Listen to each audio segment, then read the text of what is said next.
I love being black. Right. And that's okay. That's all right. There's nothing wrong with loving who you are. I love it. Yeah. Doesn't mean I don't like other cultures. I love other cultures. Right. That's why I travel the world. Right. And one of the things I always see when I travel the world, no matter where I go to, like, you know, when I went to Colombia, Mm-hmm. oh my God, they celebrate blackness. Right. They love the fact that they are from the descendants of Africa. Mm. I mean, it's black murals everywhere. Right.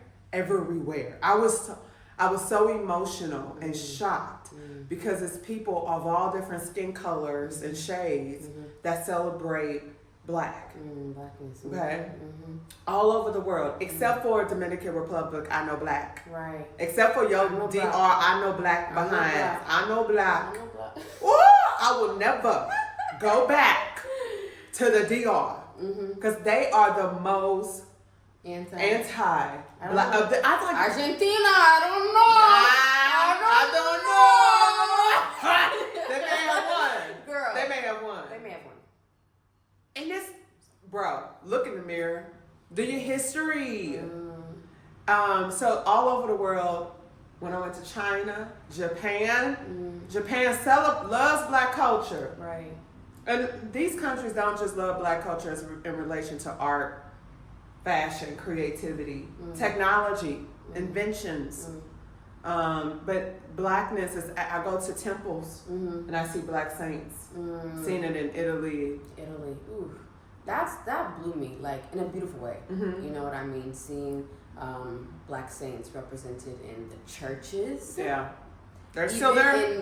Even in the art and figurines, what they're selling, and you know, a lot of the shops and stuff like that. The black Saints, Moors, the African Moors, brilliant, just brilliant. Yeah, that was beautiful. I think also like reading about. Here's why is that important? Why is that important? So I have like these books. I love these books. Yeah. Now Valley Civilization and From the Broder Files.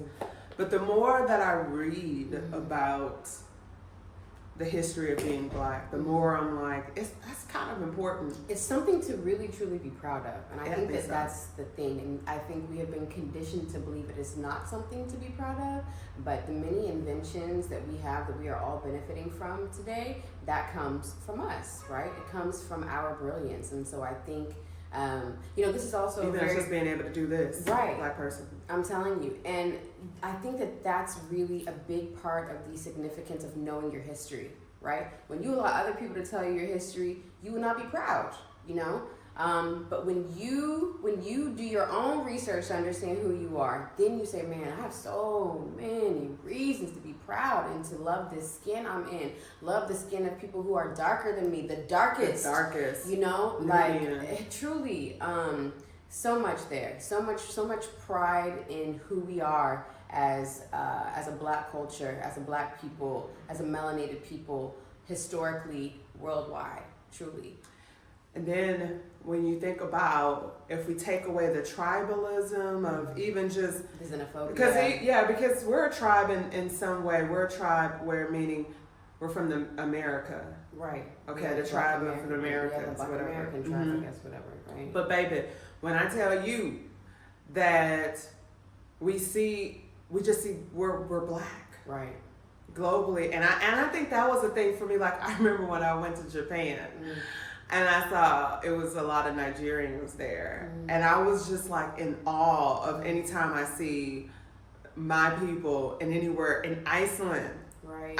Baby, they was playing trap music in the airport. Right. 2 Chainz, 21 Savage, I ain't lying, ask my cousin. But a lot of those cultures are also, you know, you go far back, they are indigenous cultures as well, a lot of them. Yes, they are. Okay, I mean, all over the world. And, you know, it's colonization, blah, so on and so forth. But even, you know, in those parts, these are, Because when we originated in the land that we originated, I'm not gonna bring that up. Okay. We have time. All right. We travel to different lands throughout the globe, and then our features change. So at the end of the day, we're all, well, maybe not all of us, but most of us are from a very rich history and group of people. And it's okay for us to unite as one. I absolutely love Asian culture. Right. I love Hispanic culture. South American. Yeah, I love all the cultures, Mm-hmm. and I think that I can also love my culture and that be okay. Yeah, definitely. That is not a crime. It's not a crime at all. And I think it's okay. I just would love it if I would love it if I don't know if that same pride is here in Ghana of being black. I don't know. I don't Is think it? So. No, it's not. And I could get into it so many different ways, but that was a culture shock for me coming here. And I get re-shocked sometimes, you know. It's really not. There's more allegiance to The tribe, the country. yeah, more allegiance to like having some sort of connection to something that is not black or African. Can we have a silent moment? No, but like, you know, in the spirit of just trying to be as honest and transparent and forthright as I can be, and that's been a very difficult part of being here for me, especially after so many years here. I think that is probably one of the most difficult realities of living here. But then they may say, well, why do I need to say I'm black and I'm proud?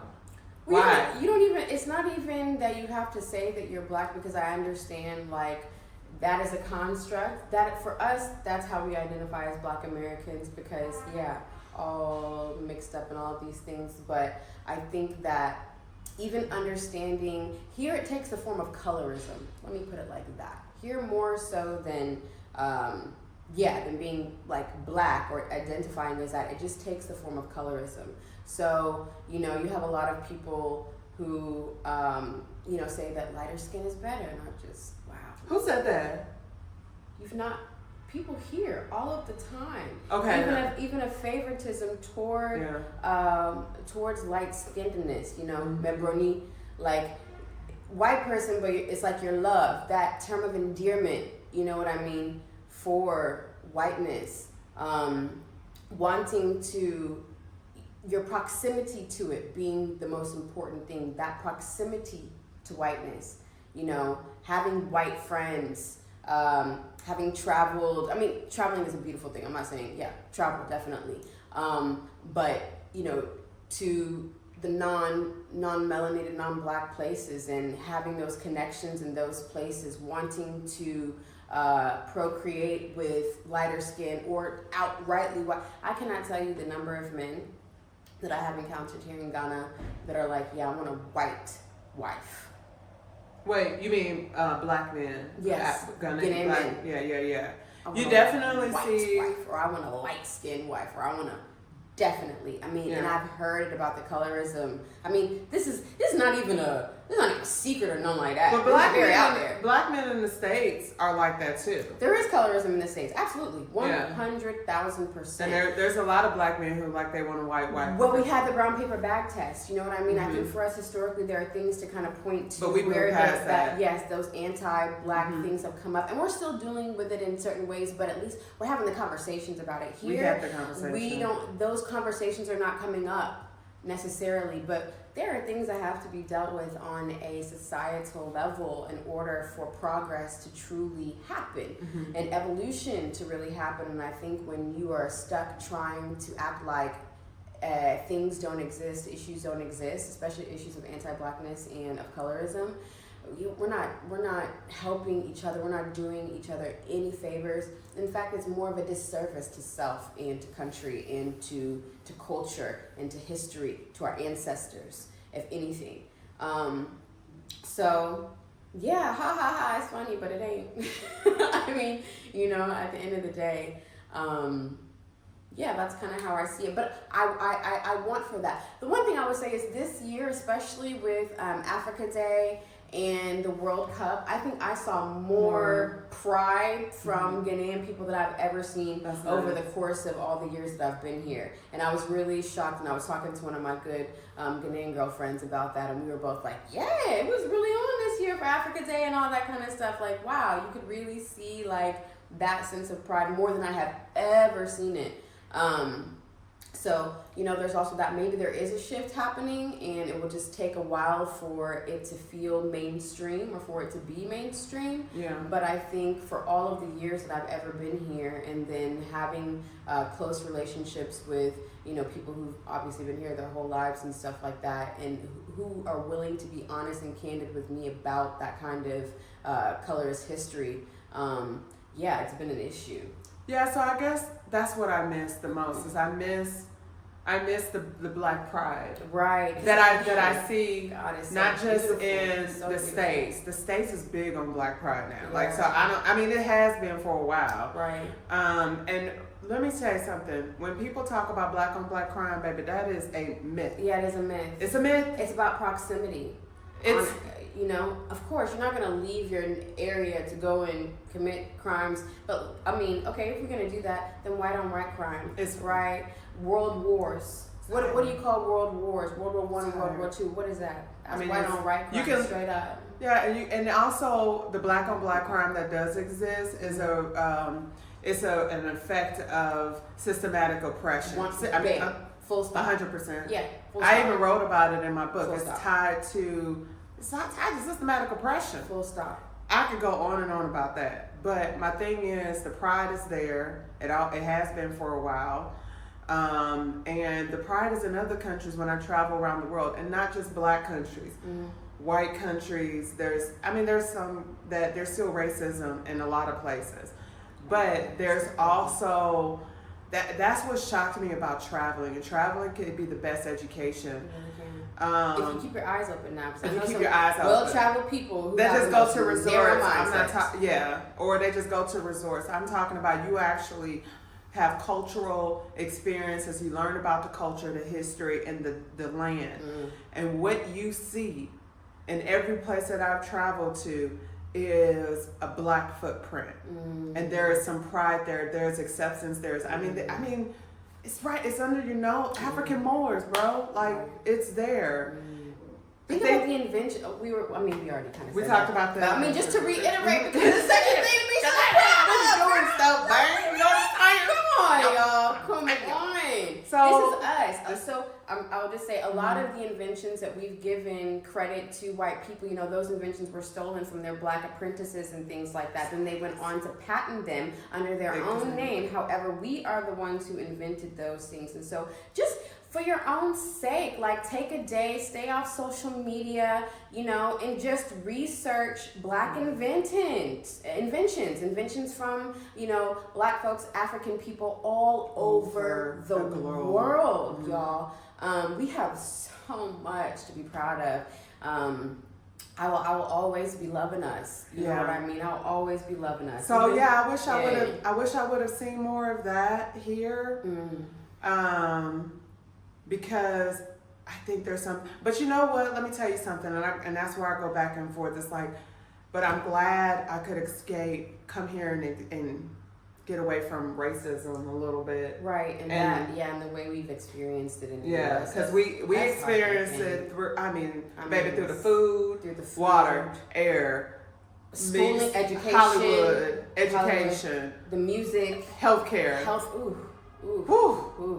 That's a big one. Police brutality. Oh gosh. They're still lynching us, everything. Nolan Wells, baby, we gonna figure that out. They've been lynching a lot of women now. Yes, you can try and come for me, baby. Don't. I wish somebody would come. Right. Come for me if you want to. Right. I leave out fighting. Right. Woo, it's gonna be your worst nightmare. Right. I think one, like, you're being oppressed or you're being hated by someone who looks completely different from you and you know the reasons why. And I think what is heartbreaking here is like, wow, we're not the same, obviously, but we come from the same, you know, something. And it would be nice. You think whenever you're repatriating, like, yeah, I'm going back to the motherland. My brothers and my then sisters. You find out, hey, they will sell you, or just please. like, 10 CDs, my sister. Oh my goodness, you know what I'm saying? You will see that it's not a safe your blackness is not as safe in that sense as you think that it is. And what do you that, mean? That, it's not as safe as you think it is. Okay, like you think that you're coming to meet people with the same, level of Brother, love sister, and, yeah, UNITY. but then they'll be like, yeah, no, Yeah. There will even be a preference, like, okay, whiteness over, choosing whiteness over. Listen, y'all. Yeah. And here the that's thing what I mean, is, my blackness isn't safe here. the thing is my white friends know it too. It's just a known thing. Right. That are here. I mean, they would notice, definitely because of the treatment, the preferential treatment. I mean, it's everywhere. You will see it just plain as day. You just walk outside and, you know what I mean? You see that happening. Let me tell this quick story. I was in Kumasi once, went to the King's Palace there, right? We were doing a tour guide, obviously, there from Kumasi. And we were almost finished. We were about to walk down some steps. This older white couple came in, and the tour guide was like, move out of the way, move. White people are coming. Yeah, that happened to my mama too. Ooh, don't let me get to saying some nasty thing. I looked at this human being, and I was like, what? And the white people were looking at us like, yeah, don't you think you should move out of the way for us? I almost like started convulsing, That's what I'm talking about right there. That type of thing is what I'm talking about right there. You are a tour guide, talking about one of the most historical landmarks in this country. And as you're doing that, talking about Black history, talking about African history, talking about Ghanaian history, and as you're doing that, you're telling us we should move aside for these colonizers. Sis. That hurt me. I'll never You was forget kind of that. hard on the white people. That will hurt. That hurt me. I was hard on them. They looked at us like, you need to move out of the way. Yeah. I'm hard. No, that ain't even close to being hard. That was hurtful. Yeah. That's hurtful. Yeah. That's hurtful. I'll never forget it. That happened to my mom too. Recently. I'll never forget it. That happened to my mom where she was being serviced by someone and a white couple came in and they diverted their energy to the couple and it messed up her whole order of what she was getting made, which is very sad and unfortunate. So you do see that here. Yeah, white people, But whiteness is prioritized. I say this, I was telling my sisters, when we're sharing our experiences, not to be hard on anyone and not even white people, because I have white friends that are lovely people. I love them, right? But we're telling the truth. We're just saying this is the truth of what the experience is and what we see. And it shouldn't be against the law to be proud of your blackness. It just shouldn't. Like, that don't even make sense. Like, I don't understand how Black people can celebrate May Day parade and Hispanic culture, and I go to Asian festivals and I celebrate their culture and Chinese New Year.